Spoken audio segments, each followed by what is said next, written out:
राघव मल्होत्रा अपने आलीशान बंगले की भव्य खामोशी से घिरे एक भव्य डाइनिंग टेबल पर अकेले बैठे हैं। उसके सामने व्यंजनों का एक शानदार फैलाव है। अछूता उसकी खाली निगाहों के बिल्कुल विपरीत। उनकी आंखें खोखली और दूर की, आसपास की विलासिता के बीच एक गहरी शून्यता को दर्शाती हैं। वह अपने मोबाइल पर शेयर बाजार के नंबरों को स्क्रॉल करता है। उसका चेहरा भावशून्य मुखौटा बना हुआ है। कमरे की विशाल भव्यता अपनी ऊंची छतों और समृद्ध साज सज्जा के साथ उसके अकेलेपन को और गहरा कर देती है। एक अत्यंत धनी व्यक्ति फिर भी पूरी तरह से अकेला, अपने बनाए हुए खामोश निराशा में खोया हुआ। सुनहरी धूप पत्तियों से छनकर आ रही है। राघव के अकेले बेंच पर बैठने पर पार्क के रास्ते पर चितकबरी छाया पड़ रही है। उनकी निगाहें एक बूढ़े आदमी और उसके पोते पर पड़ती हैं। उनके चेहरे खुशी से दमक रहे हैं, जैसे वे खेल रहे हैं। बच्चे की खिलखिलाती हंसी और बूढ़े आदमी की दिल खोलकर हंसी पार्क में गूंज रही है, जो शुद्ध खुशी का संगीत है। उनके चेहरों से एक गहरा संतोष झलकता है, एक ऐसी भावना जिसे राघव ने कभी नहीं जाना।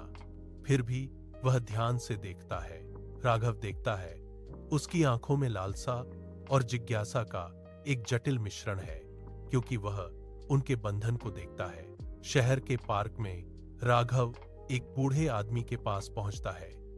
उसके कदम हिचकिचाते हुए उसकी निगाहें उसके सामने के शांत दृश्य पर टिकी हुई हैं।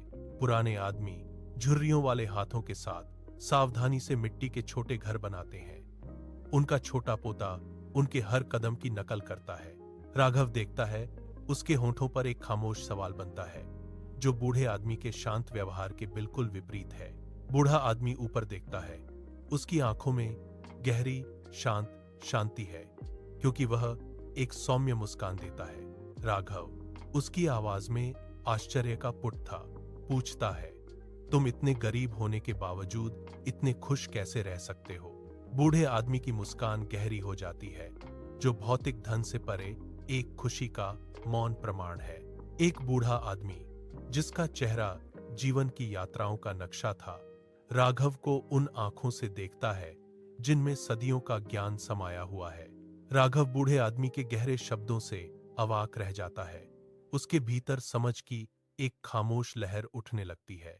सूर्य, एक धधकता हुआ गोला, अस्त हो रहा है। शाम के आकाश को आग जैसे रंगों से रंग रहा है और पार्क में लंबी खिंचती हुई छायाएं डाल रहा है। इसकी मध्यम रोशनी राघव के चेहरे पर पड़ती है, जिससे एक उभरती हुई हकीकत उसकी आत्मा में एक बदलाव रोशन हो जाता है। बूढ़े आदमी की आवाज गूंजती है, बेटा, मेरे पास भले ही थोड़े पैसे हों, लेकिन मेरे पास परिवार का प्यार और मन की शांति है। वही सच्चा धन है। आदि महीनों बाद राघव का घर डूबते सूरज के गर्म रंगों से जगमगाता है, जो उसके परिवार पर सुनहरी रोशनी डालता है। राघव एक सच्ची मुस्कान के साथ अपने बच्चों के साथ चहकते हुए बातचीत कर रहा है, जिससे हवा हंसी और जीवंत बातों से भर जाती है। उनका चेहरा, जो कभी छाया हुआ था, अब शुद्ध आनंद से दमक रहा है, जो उनकी बदली हुई आत्मा का प्रमाण है। बाद में एक व्यस्त चैरिटी कार्यक्रम में राघव पूरी तरह से लगे हुए हैं, अटूट करुणा के साथ भोजन वितरित कर रहे हैं। उनकी आंखें संतोष से चमकती हुई एक गहरी आंतरिक शांति को दर्शाती हैं, जो उनके पिछले स्वयं के बिल्कुल विपरीत है। हर हाव भाव एक नवजात व्यक्ति की कहानी कहता है, जो सेवा में उद्देश्य पाता है और एक नई खुशी बिखेरता है। प्राचीन पेड़ों से सूरज की रोशनी छन रही है। हरी भरी घास पर चितकबरी पड़ रही है, जबकि राघव अपने परिवार से घिरा हुआ पार्क की बेंच पर बैठा है। उनकी खिलखिलाती हंसी पार्क में गूंज रही है, जो अपने पोते के साथ खेलते हुए शुद्ध खुशी की धुन है। पार्क के पार बूढ़ा आदमी देखता है। उसके होंठों पर एक कोमल मुस्कान है। उसकी आंखें शांत संतोष से भरी हैं। उनकी आंखें मिलती हैं। एक मौन सहमति उनके बीच से गुजरती है। दिन की गर्मी में एक गहरा समझ साझा किया जाता है।